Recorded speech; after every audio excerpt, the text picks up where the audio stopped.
Okay, here's a new one. In Dallas, 4 white folks have filed a federal lawsuit saying that the way the commissioners are set up there discriminates against white people. And I know people are going to be shocked.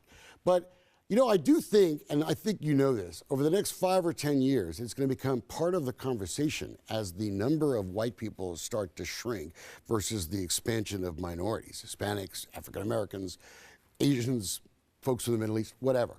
That white folks are going to start saying, wait a second, if we become a minority, well, then why don't we have the same complaints that minorities do now? Well, you have to understand that the 1964 Civil Rights Act that was signed into law by Lyndon Baines Johnson, then president, when he signed that into law, it was to help those who were historically discriminated against in the voting process, those who were stopped from voting because of their skin color. And then they had certain laws on the books called race codes that certain blacks, not all blacks in the South, had to pass certain examinations and tests before they could even have a right to vote. The problem with white people in Dallas filing that lawsuit, white people do not have a documented history of historically being disadvantaged in the election and the voting process. You don't think the way school kids are selected now could be viewed as discrimination? You don't think that single-member districts can be construed as violating against someone else? Look, I got to tell you, it's this whole voting thing. You're talking about 50 years ago, black folks couldn't vote. Totally true, right? Totally wrong, totally horrible.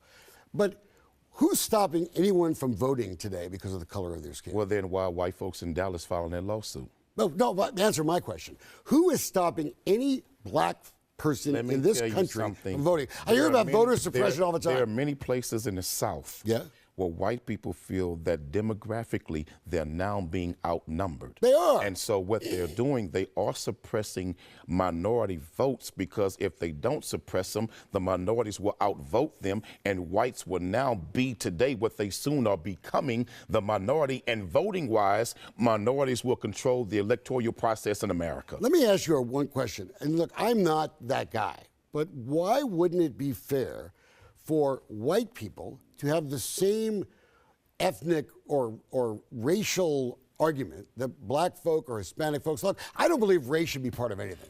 I don't believe race should be part of anything. Let me tell you why. Because white folk don't have a history of being lynched going to the voting polls. This is payback. White folks don't have a history of their churches being bombed because you were teaching black people how to vote. White people don't have a history of having their homes firebombed because they went to a voting poll and voted.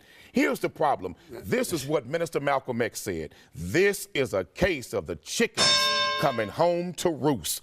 Don't cry now when you got to sip from the same cup that you all gave us to drink from. All right. So guess what, baby? Soon you got to deal with what you laid in the ground. Those seeds are growing now, and you'll reap what you sow. Do you hear this? This is the problem, my friend, is that there's payback you want to do. That's the problem. It ain't about payback. Sure it's about you all having to deal with the reality that what you sowed in the field, you shall reap what you have sowed. The only problem with that is I ain't the guy who sowed it. And guess what? You're going to enjoy those benefits that are coming, baby, whether you like it or not.